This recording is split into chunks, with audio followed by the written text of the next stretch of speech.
I-O, so off to work I go. La la la la la la la la, I-O. Riding motorcycles can be incredibly frightening.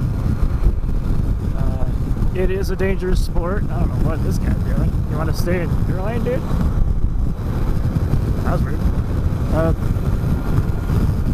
Yeah, riding motorcycles can be incredibly frightening. And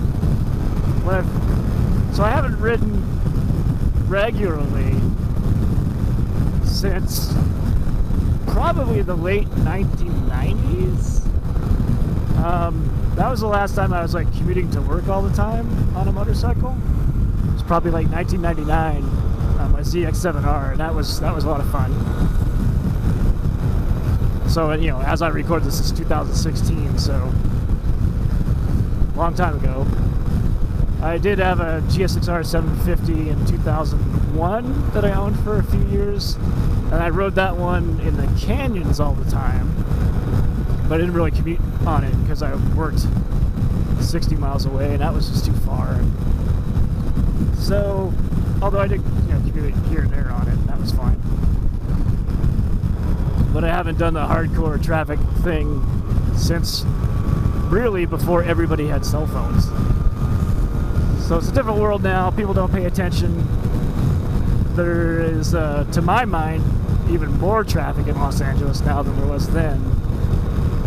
So you definitely got to keep your wits about you if you're going to commute on a motorcycle. It's all about predictive thinking, kind of worst case scenario thinking. What if this car blah? What if that car blah? Basically, what if they all want to hit me is kind of how you think.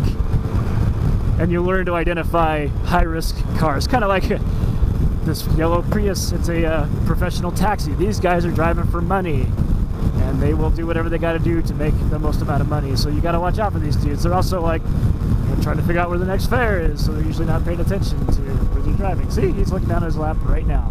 See, that's how that goes. It's just how it is, man. So you deal with it. You do have to watch out for people like this and that like to illegally cross over double yellows. I can scream at them and all that good stuff, but you know what? This isn't a freeway merge. Cars don't know where they're going sometimes. They got to do what they got to do. So best thing to do is at freeway merges, just get your game on and pay attention. But anywho, so the first couple days back, I was really timid with lane sharing and splitting traffic because of how wide the bike was. And this bike stock comes with handguards that add another 1.5 inches or so per side. So you're about 3 inches wider than I am now with the stock hand guards on there. So those came off. When I get down into Hollywood and have to lane share down there, you'll see how tight it is with this bike. Not bad at all on the freeways, to be honest. Thank you. I had forgotten just how loud motorcycling is, and loud noises were setting off my panic response, which was no fun.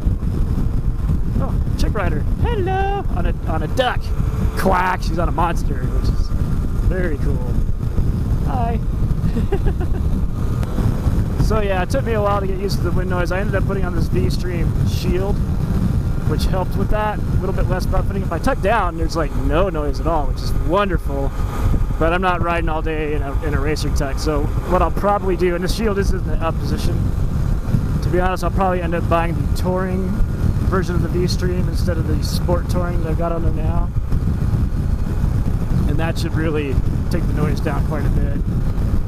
But yeah, it took me about 400 miles to not be panicky and want to freak out riding to work. That's freaky. We need more people riding. It's fun. And if you're smart, it's safe-ish. So do it. Just go ride.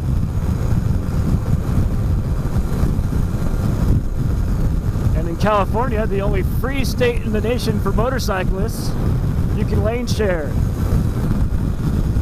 Hey, chick.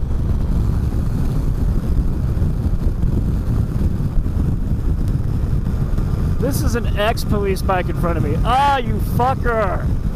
That is the worst! This guy is not a cop, but he looks like a cop.